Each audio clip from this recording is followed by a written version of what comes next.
Hindi ko pala tapos ang trabaho ko sa araw na ito. Kung sa bagay, gusto ko naman itong trabaho ko. Kaya lang nakakapagod. Sino kaya ang tatawagin ko ngayon? Tao, tumigil ka. Saan ka pupunta? Nagmamadali ka? Sino ka? Anong kailangan mo? Panahon mo na. Kailangan mong maglakbay sa isang malayo at mapanganib na lugar. Mahaba pang iyong lalakarin, kahit magmadali ka. At habang lumalakad ka, isipin mo na kung ano ang nasabihin mo sa banal na hukuman. Ikaw ay hahatulan ng kaligayahan o ng pagpapasakit ayon sa masabi mo sa hukom. Tatanungin ka kung ano-ano ang mga nagawa mong kabutihan at kung ano-ano ang mga nagawa mong kasamaan. Tatanungin ka kung paano mo ginamit ang buhay na ibinigay sa iyo. Pananagutan mo ang buhay mo sa mundo. Hindi kita maintindihan. Ano bang kailangan mo? Ang sinasabi ko sa iyo mahiwaga. Ikaw ay matatakdang maglakbay. Sino ka ba? Ako ay si Kamatayan. Kamatayan? Oo, ako ay si Kamatayan na iyong nakakalimutan. Ako'y walang kinatatakutan kahit sino ay nilalapitan ko. Lahat ng tao ay tinatawag ko. Ang ibig mong sabihin ay mamatay na ako? Oo, tao. Kaya't halika na't malayo pa ang lalakbayin mo. Diyos ko! Mabuti naman at naisip mo pa ang Diyos.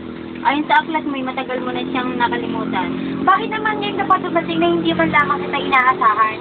Teka, baka naman pera lang ang nais mo. Heto, kakagaling ko lang sa bangko. Marami akong pera. Bibigyan kita.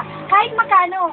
Tao, ako'y hindi taong katulad mo. Hindi ako mabubulas sa salaki. Baliwala sa akin ang kayamanan. Baliwala sa akin kung ikaw ay makapangyarihan. Hindi ako isang taong natatakot o nasusuyulan kaya't halika na't gumagabi na. Kamatayan, hindi ka man lang nagbigay ng babala.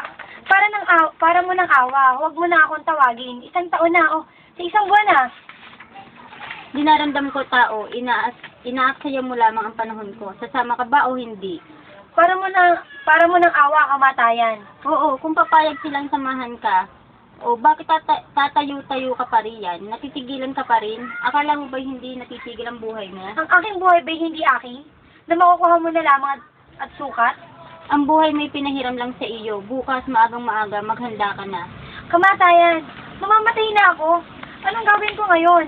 Ang sabi, makapagsasama raw ako. Ngunit sinong isasama ko? Sinong lalapitan ko? Sa kamatay, tunay na nag-iisa ang tao. Buti pa ang mga ito't walang inaalala sa buhay.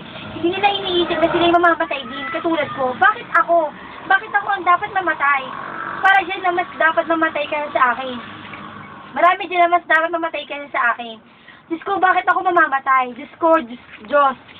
Matagal na akong hindi tumatawag sa Kanya. May Diyos nga kaya? May hukom nga kaya sa katapusan ng buhay? Sa dulo ng lalakarin ko bukas? May hukom nga kayang kailangan ko palagutan sa aking buhay?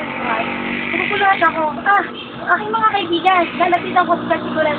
Tulungan nila ako.